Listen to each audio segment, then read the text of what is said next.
નમસ્કાર દર્શક મિત્રો, આપ જોઈ રહ્યા છો the times of Mahisagar news. નજર કરીએ આજના મુખ્ય સમાચાર પર. વીરપુરના રતનકુવા રોડ પર નમેલો વીજ પોલ ગમે ત્યારે અકસ્માત નોતરશે. વીરપુર એમજીવીસીએલની ઘોર બેદરકારી આવી સામે. મહીસાગર જિલ્લાના વીરપુર તાલુકાના રતનકુવા પાસે રોડ પર આવેલ કેટલાય વીજ પોલ કેટલાક મહિનાથી નમી ગયેલા છે.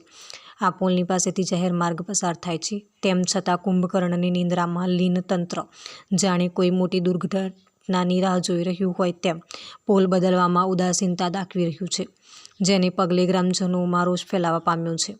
વીરપુર તાલુકાના રતનકુવા માર્ગ પરના જીવાય નાસરુવાલી ફીડરના મોટાભાગના વીજપોલ ઘણા સમયથી અડધો લટકેલી હાલતમાં છે. આશરે 2-3 માસથી પોલ નમેલો હોવા છતાં પણ હજી સુધી તંત્ર દ્વારા કોઈ રિપેરિંગ કરવામાં આવેલ નથી. આ રોડ પર વાહનોની અવરજવર પણ ઘણી રહે છે અને બીજી બાજુ શાળામાં જવાનો એક માર્ગ છે, જેથી મોટાભાગના બાળકો આ જ માર્ગનો ઉપયોગ કરતા હોય છે.